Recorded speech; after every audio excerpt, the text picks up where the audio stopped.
Hey everyone, welcome to Jump Podcast. I am Traveling Jackie, and I have a special episode for you here today. I'm going to dive into a subject that has been a major thing for me this year, 2024, and that is taking a sabbatical. I took a 2-month sabbatical this year, and I wanted to bring the subject to the mic and share it with you because part of the result of that sabbatical is making a rather large impact on this show, and I want you to know about it. I'm going to tell you more about that at the end of this episode. And in the meantime, I'm going to be joined by a friend of mine who was sort of my original inspiration for taking my sabbatical. His name is Matt Parsons. And fun fact, we actually play ice hockey together here in Montana when we're both around, of course. He took a vacation sabbatical where he actually went to South America for 2 months. And mine was a staycation sabbatical where I intentionally stayed put for 2 months. So we are going to share bits of our sabbatical stories today, including why we each decided to take time off, how we set ourselves up for success, what we did during our time away from work, what we could have done better, and ultimately what we learned and how we changed because of that time. I know that it's normal for, let's say, young, quote, young people to quit their jobs and travel the world.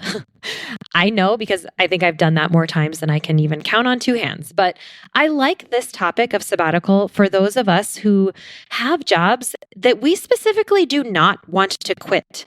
This is an idea for people who cannot take their jobs on the road, who are not digital nomads, who can't just work from anywhere, but may still want to take some time off, whether to spend it traveling internationally like Matt did, or simply taking care of yourself domestically like I ended up doing. So I invite you to listen today with an open mind and heart, and maybe to consider where your own mental health and personal goals are and how they are or aren't aligning with your current path.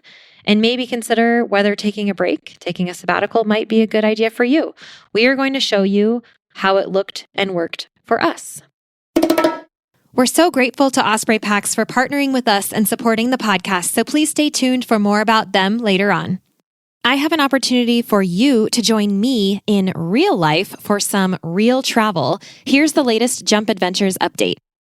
We are going to Greece for a bike and boat island hopping adventure this May 9th to 16th, 2025, and we still have space left. Check out jumpadventures.com to learn more and book now. We're going to have a yacht all to ourselves with ensuite cabins on board, so you get to sleep in the same bed every night as we start in Athens and make our way west toward the island of Corfu. You'll have your own bike for the week, e-bike if you want one, for cycling the islands as we go, in between meals crafted by our private chef on board, and all the relaxing you want to do on the top deck under the Mediterranean sun.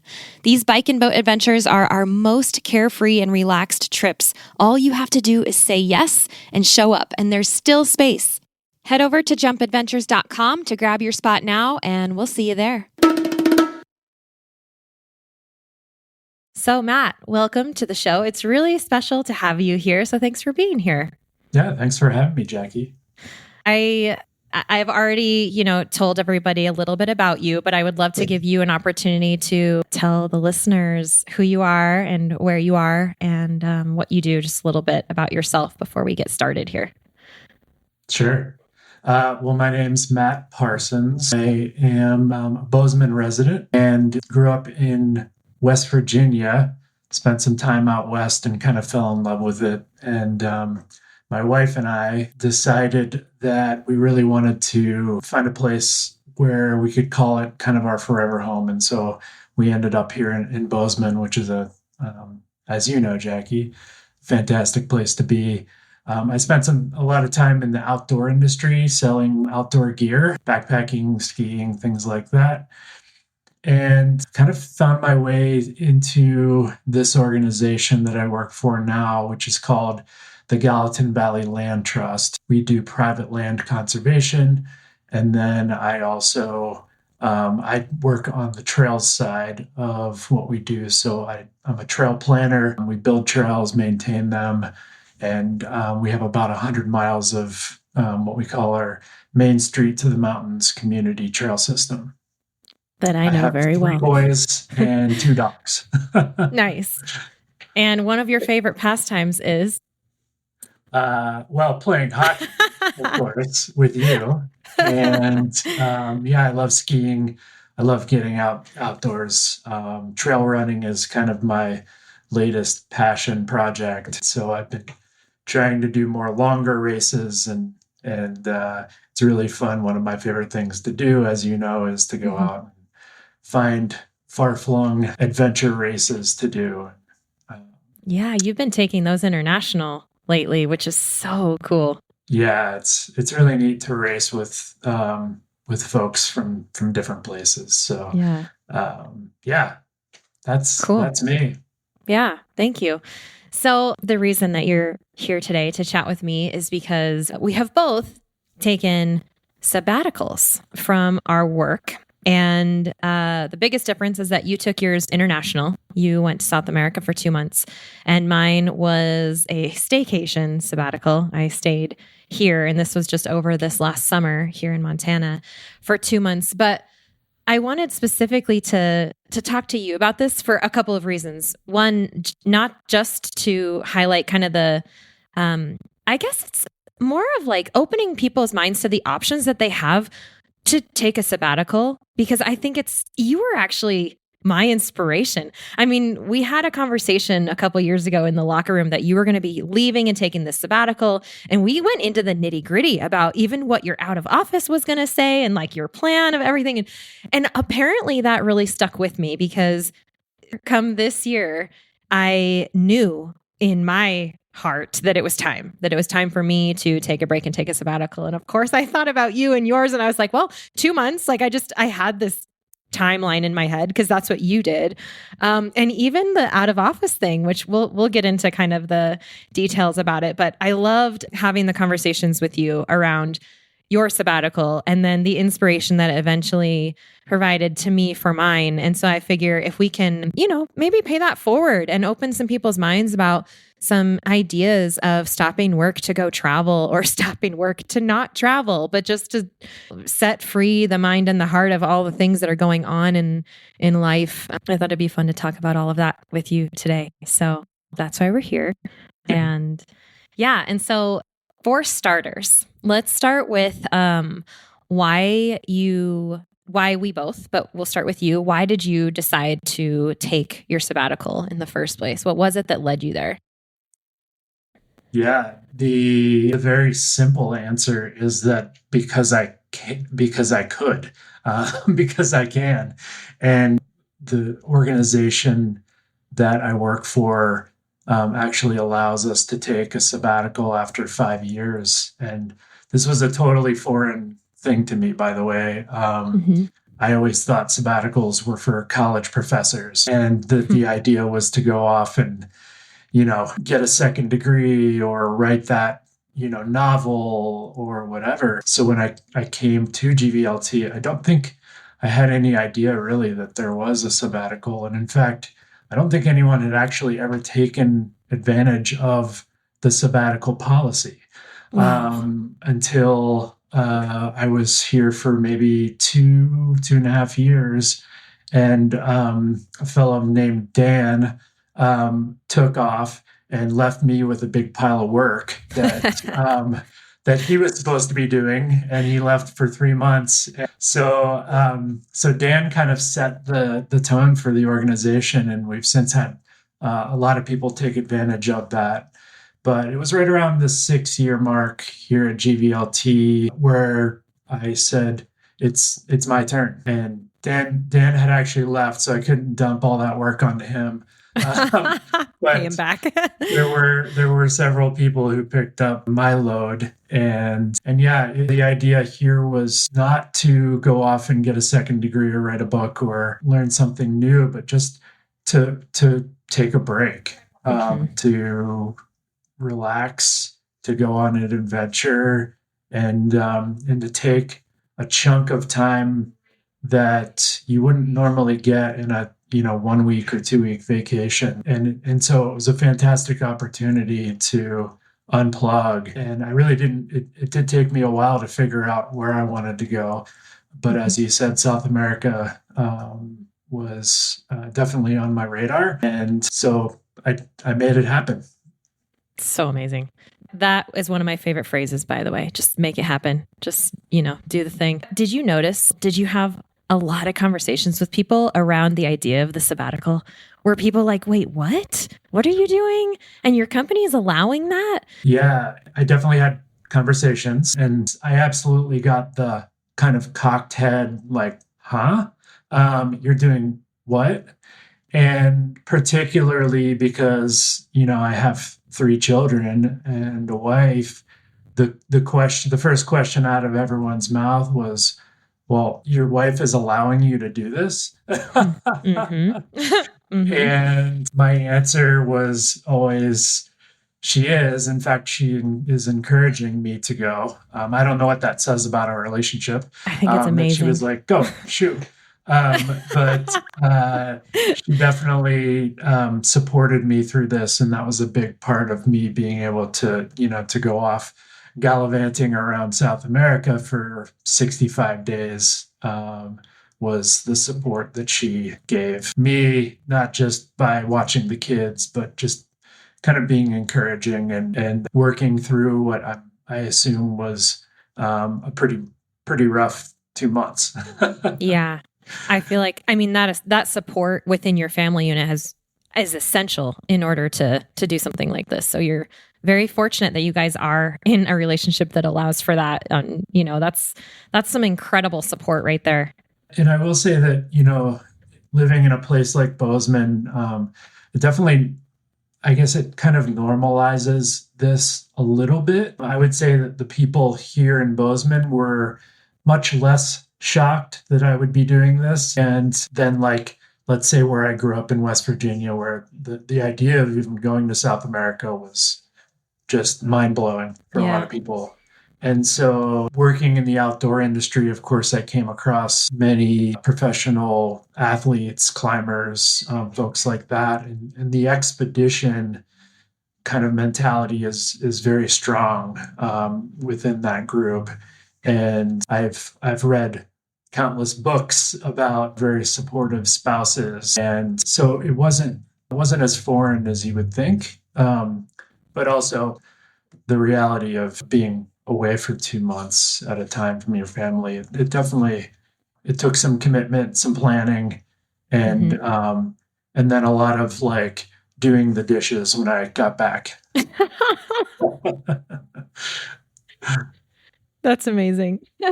But it makes sense to me. I'm sure you felt some sort of like, wow, this is incredible that I got to do this. I've got to make up for it somehow. As the dad, I got to be a good dad, a good husband when I get Exactly. back. Yeah.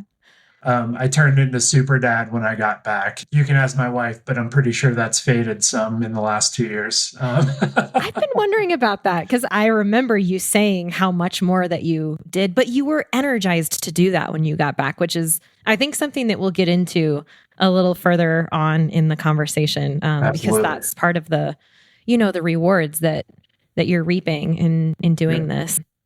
I kind of want to do this as like a perspective share. Yeah. You're taking yours international, and I'm intentionally not, because that's mostly where I live. It's like on the road doing trips. And so I actually just moved back into a house in Montana earlier this summer, and that lined up for me as the perfect time for me. Like I just knew that it was time.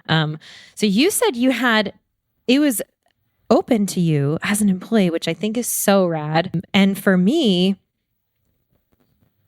I hadn't ever taken a break in 10 years of having my business. Ever since I was self-employed, I've never ever taken a break. And that it was weighing on me a lot. And it was time for me to decide to separate my personal life from my business life, because they both overlap as travelers. I'm a traveler, and I'm really passionate about what I do. And there's a lot of overlap between my personal and my business life. So for me, it was like, okay, in order to separate these two things, I have to create space in between them. So you were the only one who really was on my path showing me that was kind of an opportunity for me. There wasn't anybody saying, oh, you should do this. It's time for you. I think I just knew. It was like, okay, like we put it on my radar. without even meaning to a couple years ago. And here I am ready to follow in your footsteps and say, I'm putting all this down for a minute. And I remember reaching back out to you and kind of talking to you a little bit more about the how. So in the interest of inviting people to open their minds to consider taking a sabbatical, can we give a few tips about how to set yourself up for success? Because you can't just get to the date and be like, okay, what do I do now? Nope. If you want it to work, you've got to set yourself up. So what did you do to set yourself up for success? Yeah, I mean, I think it started with doing my research, not knowing much about South America or where I wanted to go. It was, there are a lot of options out there. Let's put it that way. And so I definitely talked to a few folks, did a ton of internet research, bought the books, the travel books and all that stuff. But it started essentially with a flight. One of my goals in this obviously was to try and live within my means and not go wild. And so finding an inexpensive flight was step number one.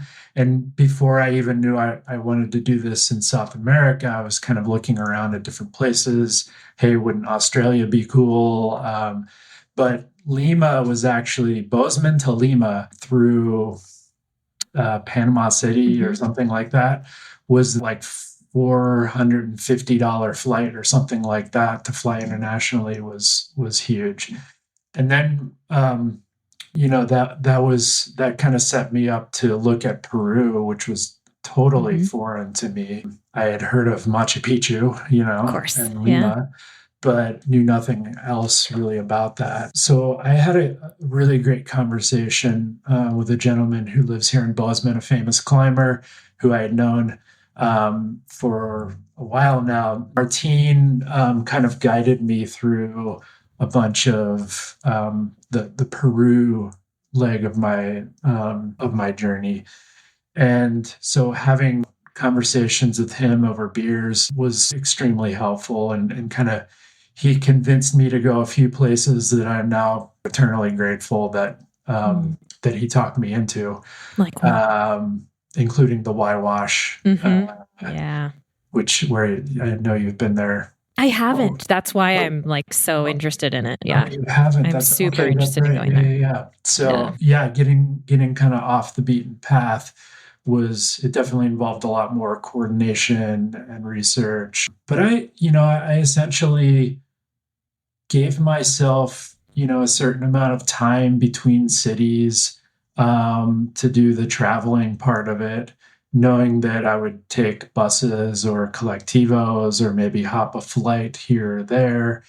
But, I started with a framework of, I know I want to visit these, 7 places. And so how do I set out an itinerary that allowed myself to go to those places, but not feel rushed? And so I definitely, ending up in Juarez with 4 days to get oriented, find the supplies that I needed, and also to do, when you go to some of these places, they're at 14,000 feet or higher. And so having some days to acclimatize was really important. And so I don't remember at any point on my trip where I felt rushed necessarily. And that was really important for me to be able to, to make it feel like a vacation and not just hopping from adventure to adventure and I have no time to breathe. Sure. Yeah. I want to dig into this a little bit. You had how much time in Peru? Like, what was your overall trajectory? Like, where did you go? Yeah. So I did about 4 weeks in Peru and then about 5 weeks where I split in, I spent about 10 days total in Argentina and I guess the other 25 or so in Chile. So and the major cities were, of course, Lima, flying in. I always ended up back in Lima, but Lima to Cusco, then to Juarez, and then back to Lima, and then Santiago. Spent a week in Pucón with Andrew from our hockey team. And then I went down to, was it Puerto Natales? Is that right? Yeah, Puerto Natales. And that was kind of my base camp for hopping over to El Chalten and Calafate, and then back over to Chile and the Torres del Paine. Yeah. Which I know you've been to. Oh, yeah. That's mi tierra. That's like my place.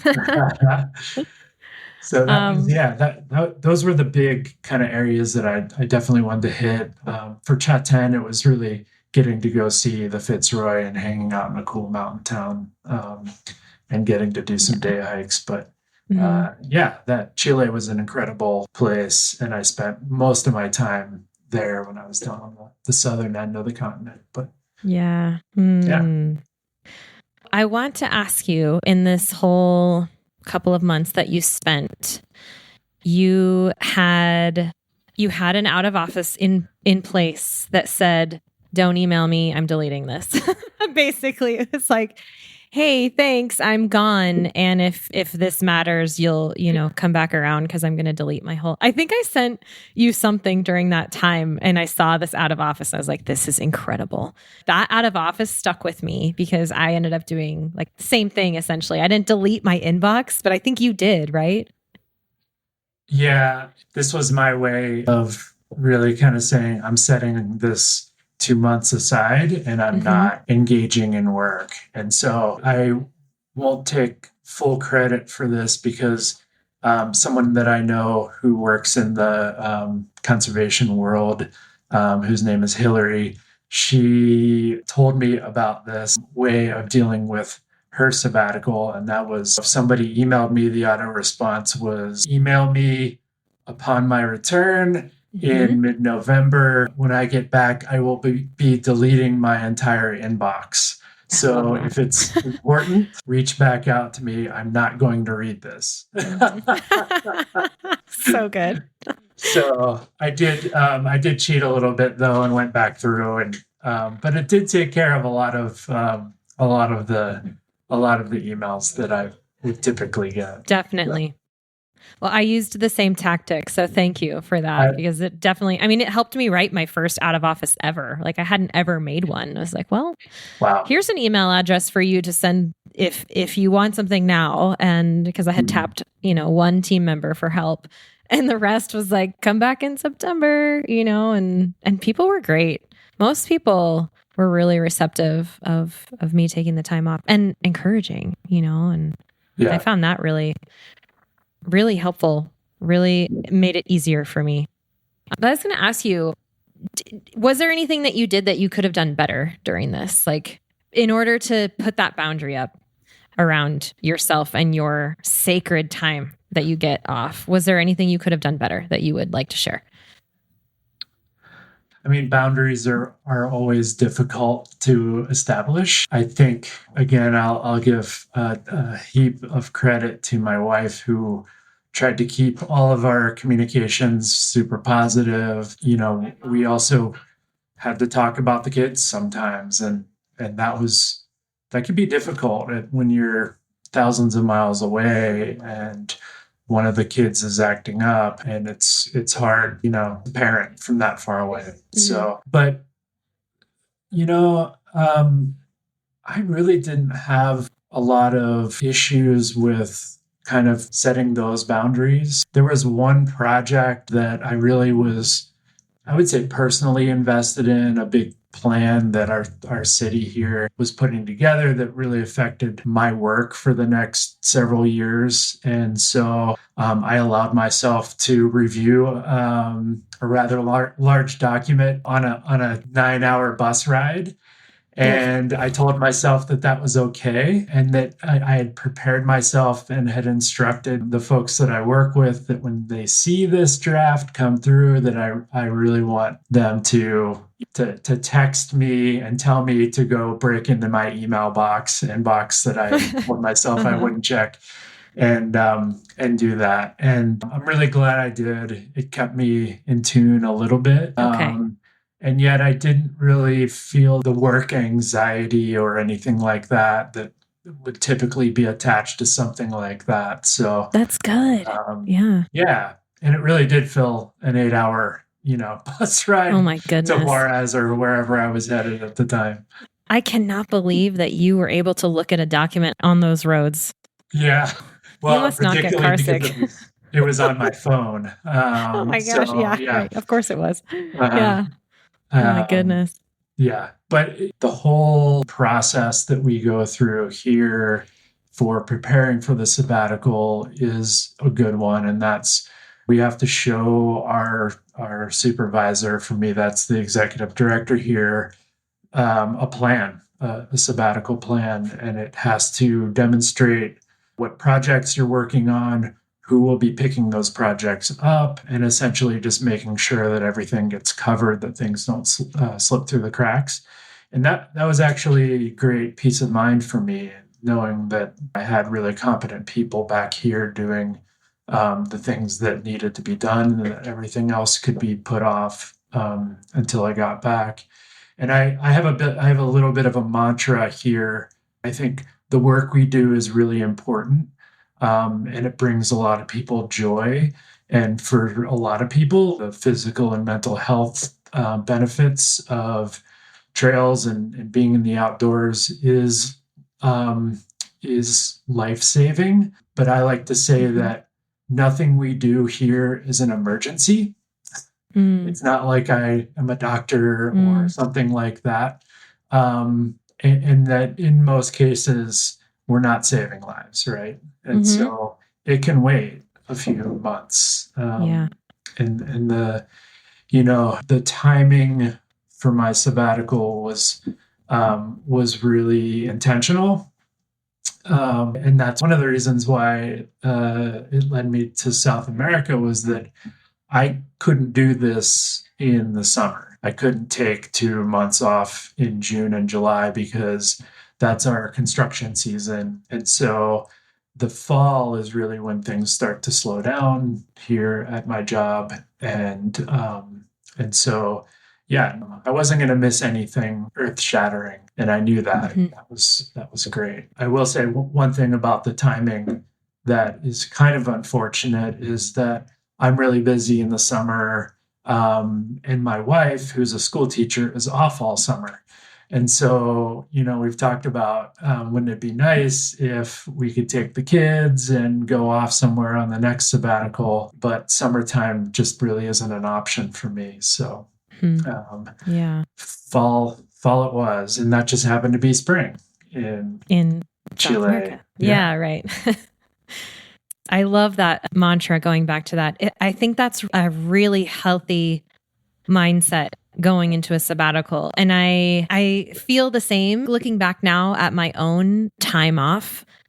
I think that's a really nice, concise way to capture the sentiment of it can wait. I think for me, it was mine is the same mantra I've actually had for, I think COVID is what got me this mantra, is everything's going to be okay.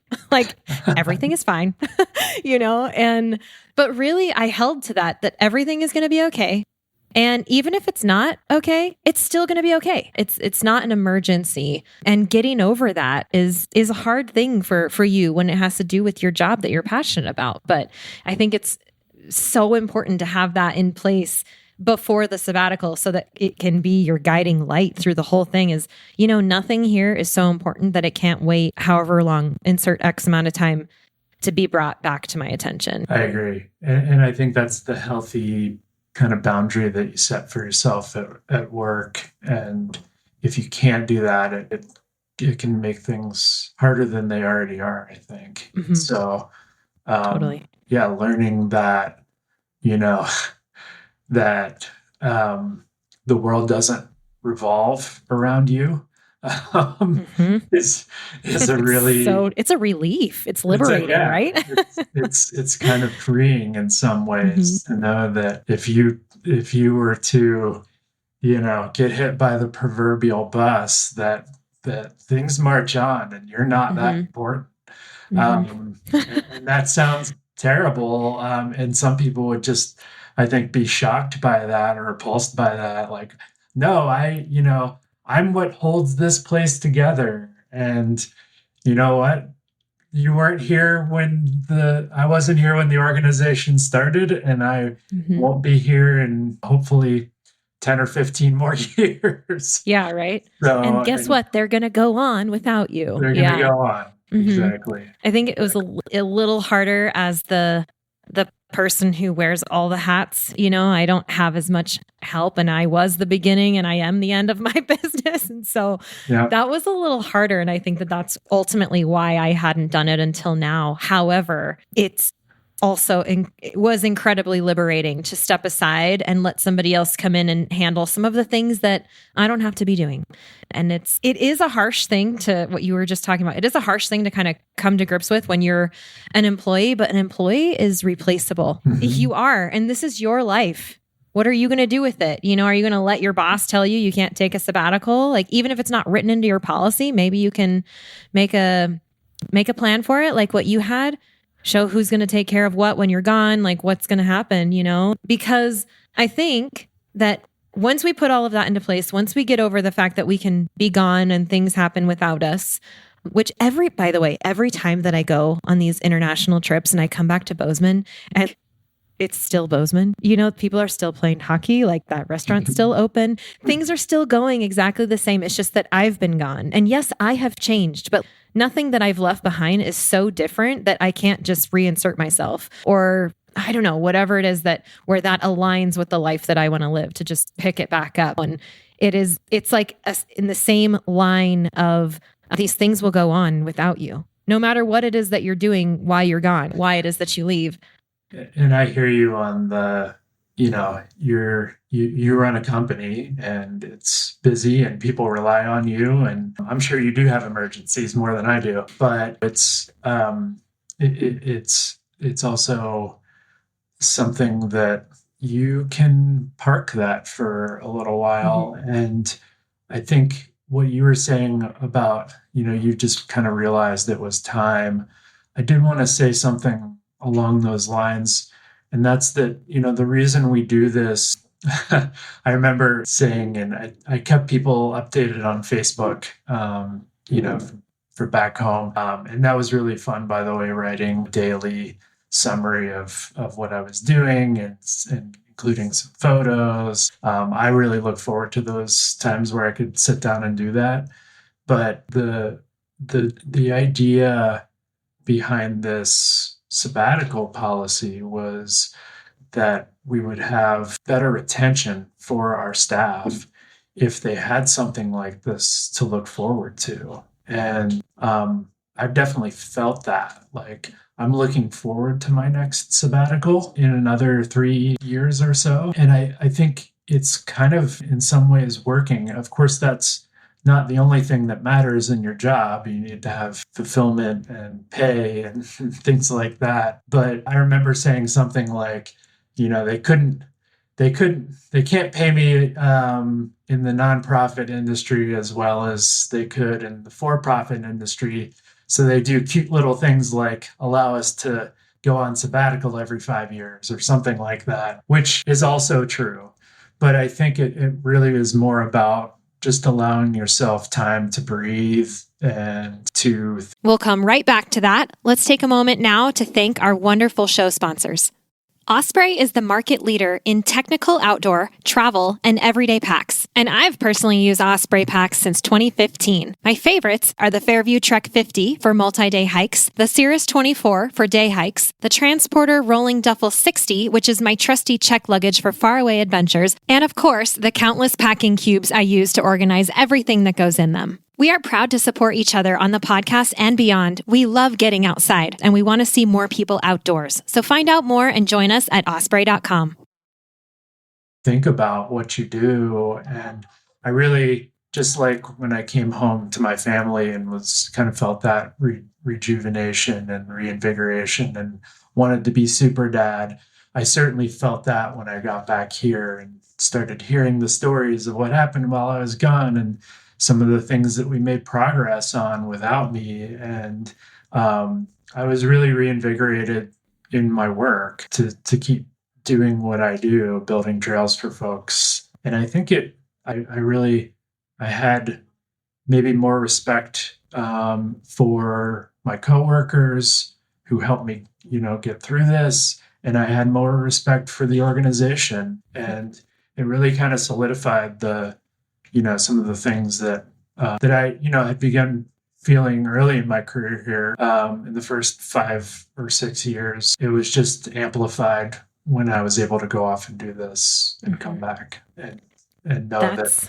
everything was okay. Yeah. That right there is the magic of it. I remember asking you how you felt upon your return. And can we break down what super dad means? Because that's what you were talking about then was, and I would love to get like, what was it that you learned? Like, what was different about your life when you came back? Yeah.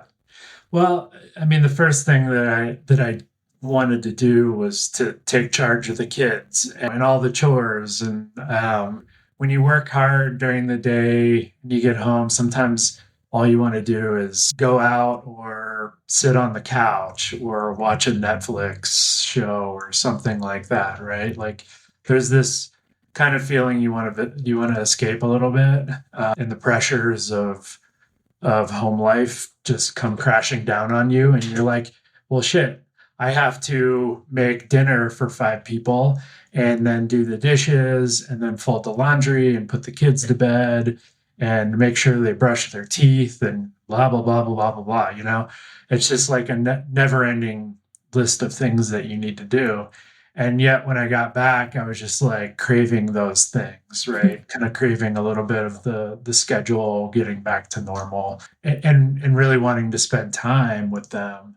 While at the same time, I was kind of like saying to my wife, you need to go. Yeah. You need to go do things that make you happy. And I will say there was a little bit of that, like, it was a little bit difficult because all of a sudden I was inserting myself into her schedule, what she had become used to, which was doing the kids and doing her job. And here was this interloper. Interloper. Coming back and trying to do all the things. And so there was a bit of a readjustment period there. And so I guess you asked earlier what I would have done differently there. Maybe now that I know that this is what I wanted to do when I got back, prepare for that a little bit better and be a little bit more communicative on my intentions. Talked with Sierra about, how I just felt so much overwhelming, super dadness in coming back. And then, and then also, really feeling kind of like, okay, well, this is a combination of guilt and excitement. And that's why I want you to go, not because I don't want to see you. I want you to take some breaks. And so that was a little hard. That's really interesting because you're essentially suggesting that what we just talked so much about setting yourself up for success on the front end, you're essentially suggesting you need a re-entry plan too, Re-entry, yes. A re-entry plan. So the culture shock doesn't happen so much because, yeah, especially when you have a family unit to re-enter into. But I mean, that was one of the things that I was doing throughout my sabbatical was coming up with my re-entry plan. But I could see how you would maybe skip that if the, let's call it, the stage of your sabbatical is actually travel, where you're constantly busy and doing things that you wouldn't be thinking so much about it, but you want to be in the moment. Like your purpose was really to be out and away and letting go.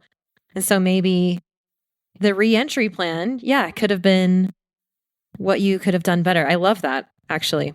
I guess I didn't really, I certainly thought about it, but maybe not in those words. So thank you for that, Jackie.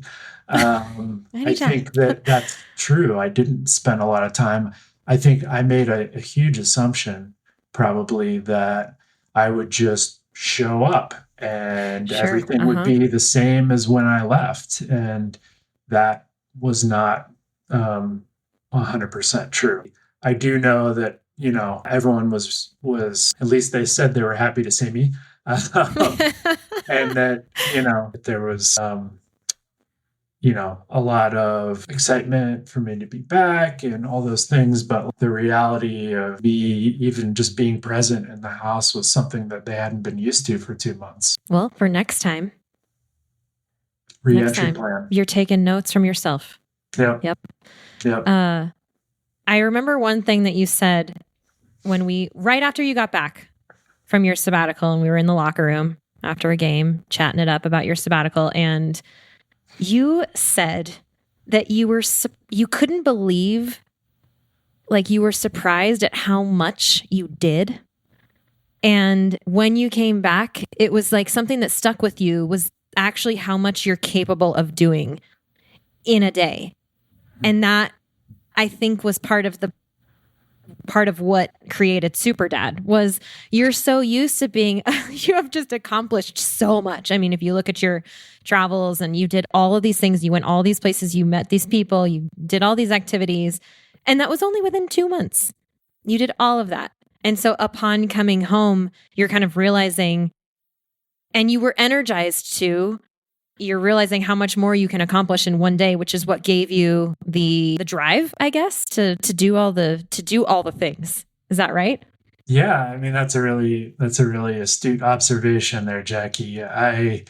Maybe that is what it was, and you're right. I was. You told me not to prepare for this, but of course, this was 2 years ago. I was in Peru. I keep getting the Facebook memories keep popping up. And so I was like, I should go look through those pictures again to prepare for my my talk with Jackie. And yeah, it really is incredible. And I'm like, oh, I forgot about that. Or yeah, I did that acclimatization hike. I totally spaced on how beautiful that, that lake was. It is incredible how much you can do in 2 months when you have nothing else to do, when you have when that's your purpose, right? Responsibilities. Yes. Yeah. And that is your purpose is to be out there.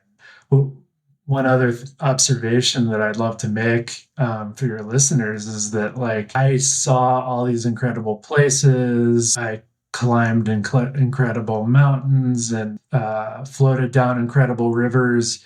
And yet it was the people that I met along the way that will really stick with me. And I would say 99% of them I'll probably never see again. It is amazing how you can bump into people that you don't expect to in this world. Yeah.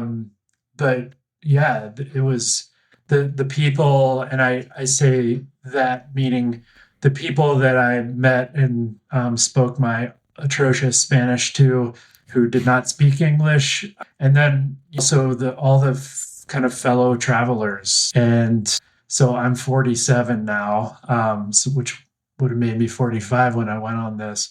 I was one of the older people, definitely at the hostels I stayed at, and the hikes that I did and all that. I loved meeting just young people, like, they quit their jobs. They didn't go on sabbatical. They just quit their jobs, went off and traveled, or were traveling the world. They were having life-changing moments. And so it was an incredible experience just to meet those folks. And that really leaves an impression. The traveling community is, it's very special, I think. I agree 1,000%. And I totally agree that it's the people that make it. Absolutely. Yeah. I love that. Do you have any lasting, because I want to wrap up here so that we don't, take up your entire afternoon. Any lasting thoughts about the sabbatical, or like a biggest takeaway, or something that you would recommend if somebody's considering it? I would say, for the trip part of it, I would say take the chances on places that are off the beaten path. that one guy you talk to who is convinced that, the Cordillera Blanca is the most special place in the entire world and you have to go. Right. Take that chance, even if it means a full week of investment in your 2 months. I saw a lot of sites that a lot of people have seen. Machu Picchu is a huge tourist destination, and the Whitewash Trek is not. So I think, having a mix of those and taking a few risks along the way is definitely worth it. And going places that are off the beaten path. I think that's in some cases where you find, the real Peru or the real Chile. And I've always felt this way. The best way to see a place is on foot. Flying over it or being on a tourist bus or whatever is fine. Some people really like that. But I've always found that the most interesting way to visit a town or a region or whatever is to get out on the ground and walk it and talk with people and get yourself into uncomfortable situations. Right. Yeah. Well, you're talking about slow travel, and that's good for so many reasons. And it's also good for saying, hey, you need time to do that. And one of the things I love about what you actually kind of brought this up for me, because you met all these people who we all do when we're traveling. We meet all these young people who quit their jobs to travel. It's like the age-old story. I've done that 17 times. I don't even know, before I started working in travel. I get it. That's the story, right? However, from the other side, from the career perspective, the adult who has maybe the big kid pants on with the job that they don't want to leave. You don't want to quit your job and travel, but you want to do this slow travel. Like you said, you want to get to these places. And I think creating a sabbatical for yourself is an incredible answer, because if Matt, if you had only the 2 weeks or whatever that maybe they would give you, I don't know if you probably wouldn't have been able to make it to the Whitewash. You wouldn't have done that. You probably would have prioritized Machu Picchu, which is worth it. And absolutely, there's a reason people do that. Yes. But because you were able to take extra time and get off the beaten path, you got to experience these places you never would have seen that have obviously stuck with you and created this type of travel that you love so much. Slow travel. I love it. Yeah. Slow travel. Yeah. Well, cool. Well, thank you, Matt. You're very welcome, Jackie. It was an honor and a privilege to be a guest. Yeah, no, it was wonderful to have you. And I don't know, are you comfortable with leaving a Instagram handle or a Facebook handle or something where people might be able to look at your old posts or anything like that? I'm not very good at Instagram material, so I'm on the Old Guy Facebook page. It's just Matt Parsons in Bozeman, Montana. Cool. Yeah, and I'm sure my entire thing is public and you can see whatever you want to see. So if you go back 2 years and you want to look at my photos, I'm sure they're all out there. Yeah. For everyone. But we're not going to share your email because he's just going to delete his inbox. So that's right. But if you're inspired by it, shoot me a message, or if you have questions. I know this is what you do for a living, Jackie, but it's kind of one of my passions. I'm always willing to talk to folks who want to talk travel. Amazing. Well, thank you for that. Yeah. Yeah. Okay. Well, thanks, Matt. We'll have to catch you next time after you do your next sabbatical. That sounds great. I'm making plans already. Wait, what are the plans? Where are you going to go? Sneak peek? My son will graduate 3.5 years, roughly, about 4 years from now. So I'm willing to delay my sabbatical an extra year or so that we can go off and go tour the ski areas around North America during from January to March, some winter here. Wow, that's so different from what you just did, and I love it. Yeah. What a cool thing to dream about. I hope that it I'll happens. have to ask you about truck toppers because we're probably going to have to dirt bag it and sleep in parking lots at ski areas and whatnot. I can help you there. Yeah, sounds good. Cool. Well, I'm excited for you to make that one happen too. Cool. All right. Thank you, Matt. Thanks, Jackie. Take care.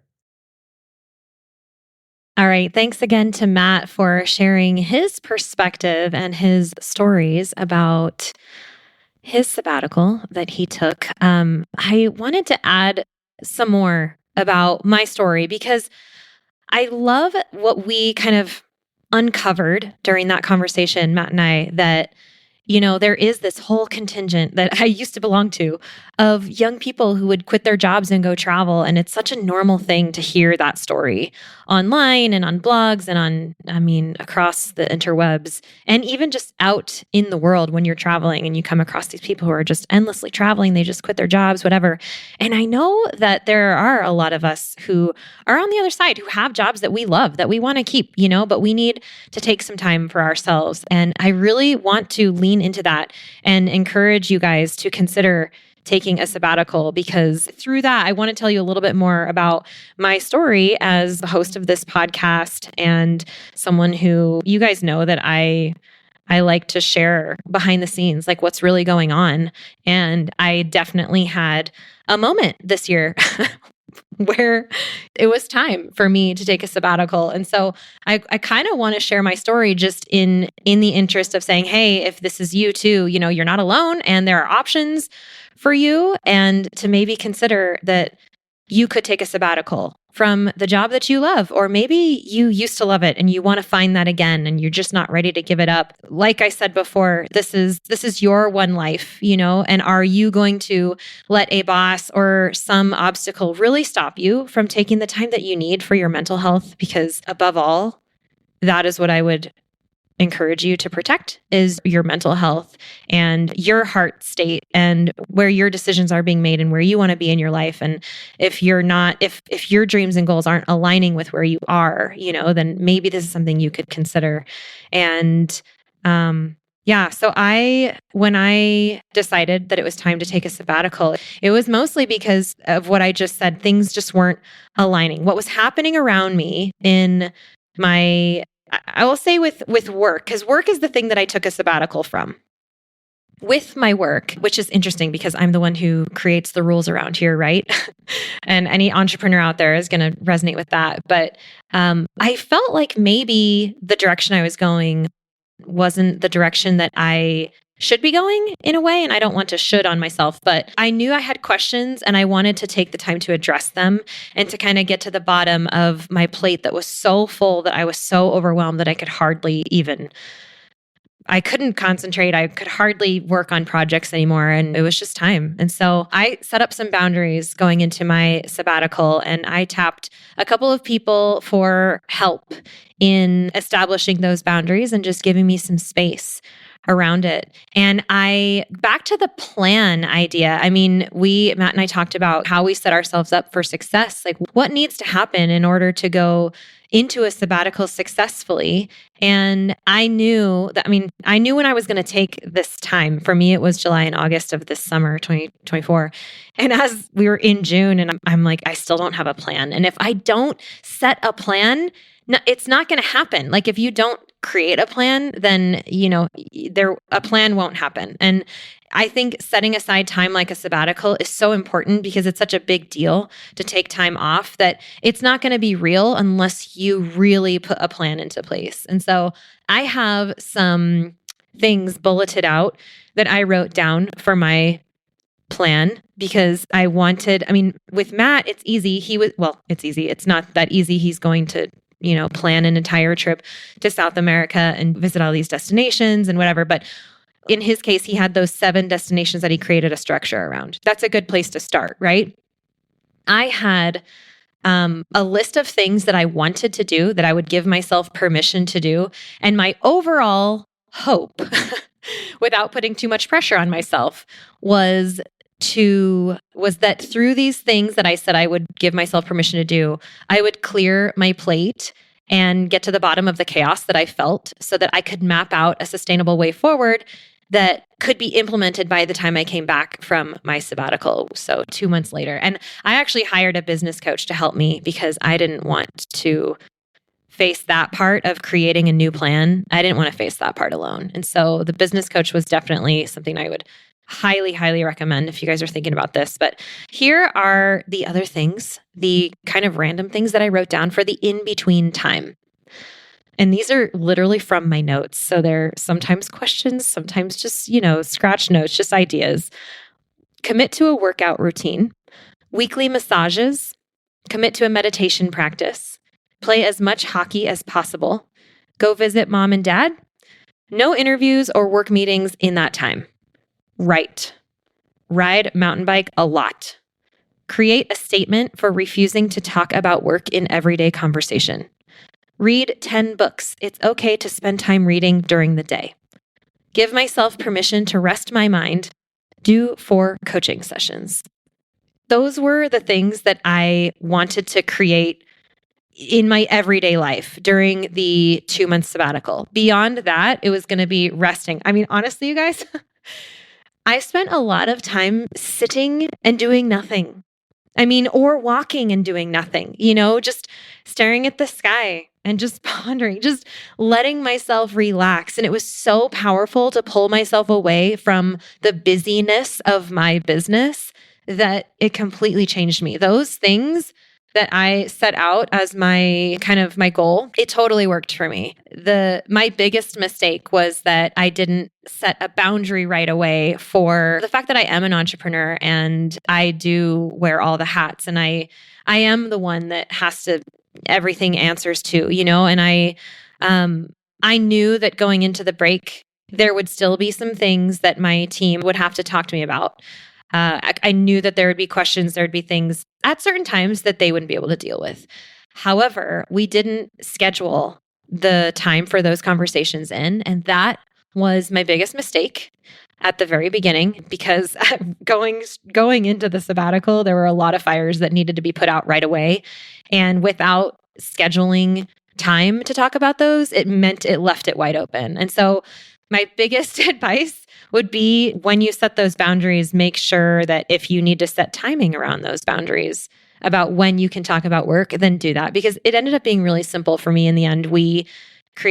I with my one team member created a short window of time, 1 day a week, that we could check in if we needed to about work. And outside of that window was complete freedom for me. And that totally worked, but it didn't work until we implemented that boundary. And so the boundaries are very important. The out of office, how exactly you're setting yourself up is so important as you're going into the planned sabbatical.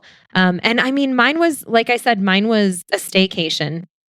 I spend a lot of my time traveling internationally or just on the road. And so I specifically wanted to be in one place and to not have to worry about travel and to not have to worry about where I was sleeping at night. I just got off of a year of living in my truck camper. And so the timing was incredible because it also gave me rest from the logistics of everyday planning of where I'm going to find my water and where I'm going to park my truck at night to sleep. And so all of it added up for me to an incredible relief, like a rest from that kind of planning. And so that just played into the sabbatical super well.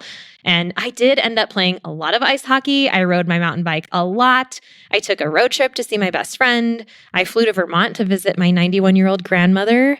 I did visit with both of my parents. I went to the gym regularly. I read 14 books. And yes, sometimes it was even during the day, which is just completely indulgent. I wrote a lot. I camped in the woods by myself. I went on adventures with people. I saw Pearl Jam in concert, which was so exciting. I picked up golf, which really surprised me. And I worked with my business coach. We had several sessions and we dug into the hard stuff, the important stuff. And that was the majority of my sabbatical. I really took it off. I really took a break, and I finally found the quiet, which used to take me under an hour on a trail by myself to go do. But this time it was a little bit more extreme than that. My situation before the break was a little more extreme than that. And so it did take me weeks to get there, but I did get there, and that's progress. I mean, it's not like you can just snap your fingers and everything's going to be fine again. But dude, progress, it was amazing. And that is really the part of the sabbatical that it's the reason I really wanted to create an episode around this and give you guys ideas about how you can do it as a staycation or even a vacation. But the idea is to do it because it gave me the space and the energy that I needed to then get back in the saddle. And like with Matt, what he said, it gave him the energy to go back to the job that he loves, and go back to his family and do even more, become freaking super dad. That's so powerful. It's so powerful.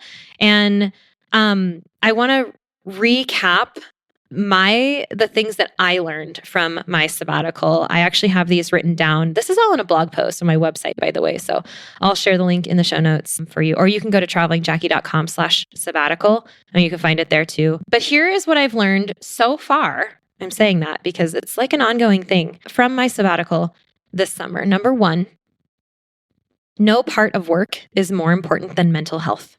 Literally everything else can wait if it has to. Things will work out just fine, or they won't. And guess what? It'll still be fine.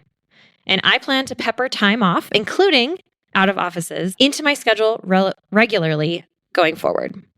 Number two, even though my personal identity and my business identity are very closely intertwined, there still needs to be a clear distinction between the two. I am not just made up of my work, even though I'm super passionate about it. There is so much more to life for me than my work, and it's time that I start clearly separating the two.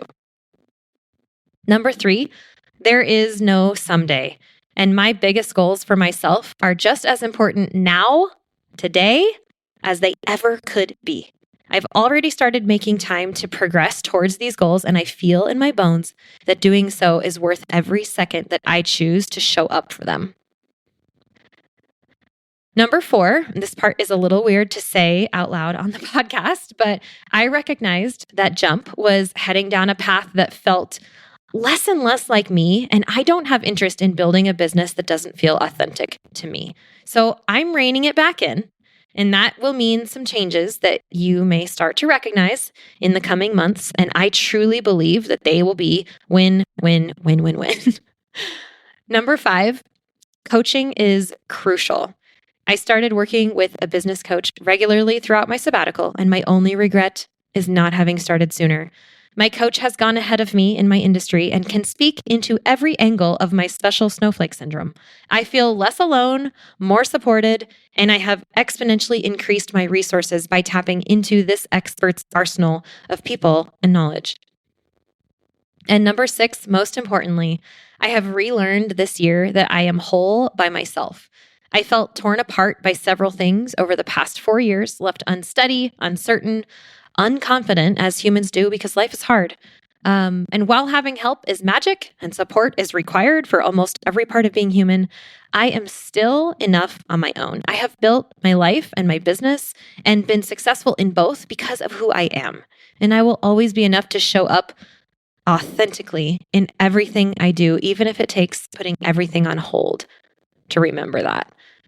So if Matt's story can inspire you at all to consider taking a break, my fellow adult human, from your work, from something that you love, that you just need to take space from, I am going to highly encourage you to consider it, to make it happen. Like Matt said, make it happen. Again, you can if you want to learn more about my journey towards and through and after my sabbatical, you can find it on my blog at travelingjackie.com/sabbatical. Feel free to reach out on Instagram at travelingjackie if you have something to say about this. I'd be curious to hear what you think about this episode. And if you're considering doing a sabbatical, I can't express to you how life-changing it was for me this year. It's just been absolutely what I needed. It's the reset that I needed. You know what I like to say is, when your iPhone dies and it's so dead that even when you plug it in, it takes minutes before the little icon even shows up in the screen saying that it's charging. It's like it's so dead that you have to give it juice before it even like recognizes that it's charging again. That's kind of how I felt this year. And so I know that there are those of you out there who can relate, who can, who've been there, or maybe you're there right now, but there's something we can do about it. And now that I've done it and I've seen how powerful taking a sabbatical has been for me, and through the conversations that I had with Matt that I hope you found helpful here today, I hope that you would consider doing something like that for yourself, whether it's a staycation or a vacation, and create that space in your life and make it happen. And yeah, as your podcast host who has been known to share bits of my personal story over the years, I thought it was important to kind of bring you guys in behind the scenes and just share with you that this is something that I have gone through this year that has been pivotal for me in deciding where we're going in the future.